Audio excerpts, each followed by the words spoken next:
Akhilesh Sharma, class 12.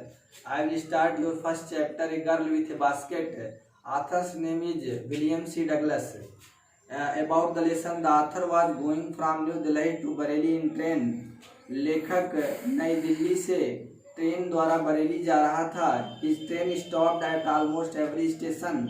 उसका train लगभग प्रत्येक स्टेशन पर रुकता था. He saw platform packed with people. वह देखा कि प्लेटफार्म लोगों से भरा था.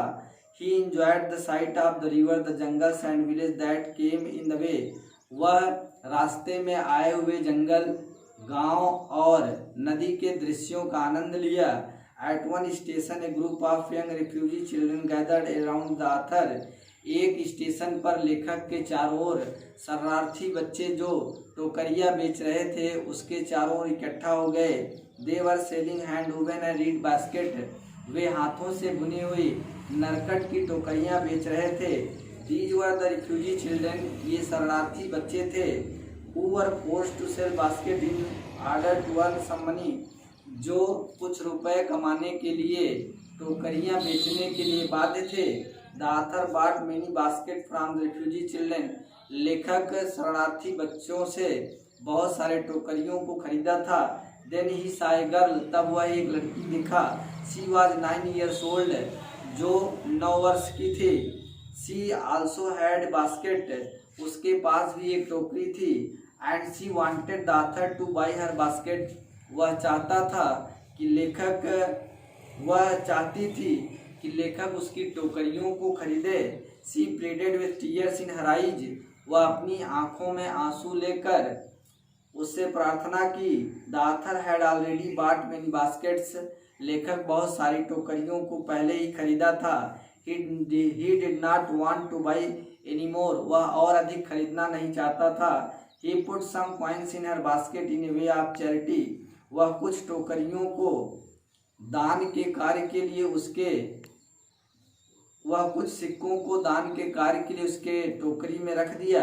He did not want to buy anymore. वह और अधिक टोकरियों को खरीदना नहीं चाहता था. But the girl did not accept it. लेकिन लड़की इसे स्वीकार नहीं की. Though she was poor, but she was not a beggar. यद्यपि वह गरीब थी लेकिन वह भिखारी नहीं थी. She returned the money to the author with all the pride and grace of a lady. वह लेखक के रुपए को एक महिला के सम्मान और गर्व के साथ वापस कर देती है. At this the author realized his mistake. इस पर आथर अपने गलती को महसूस किया. He had to buy the basket of the little girl. वह छोटी लड़की के टोकरी को खरीद लिया था.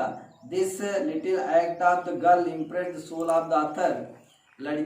छोटी लड़की का यह कार्य आथर के आत्मा को प्रभावित कर दिया था. I will start your text line by line. First paragraph. I had left New Delhi for the Himalayas.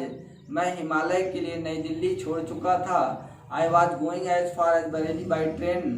और ट्रेन से मुझे उसी तरह बरेली मैं जा रहा था. And then by car to Ranikhet. और तब बरेली से कार द्वारा रानीखेत जाना था. An old British Army hill station located on a 6,000 foot ridge.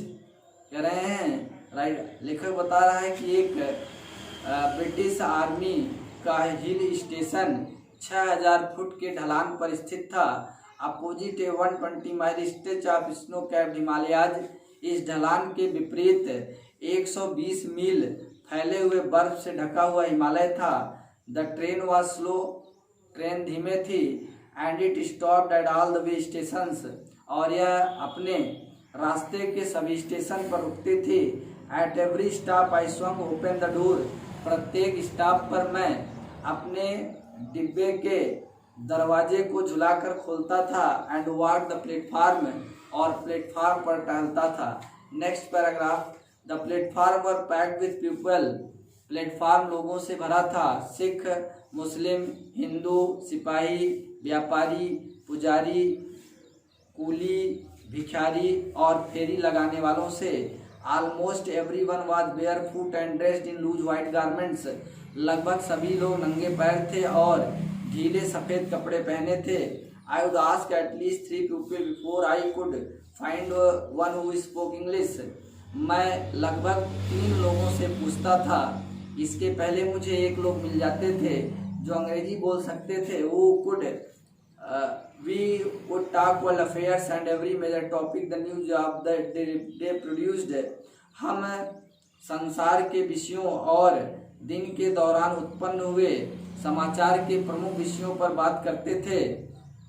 In this way I was trying to get a feel of the pulse of nation. इस प्रकार मैं राष्ट्र के नब्ज को टटोलने का प्रयास किया।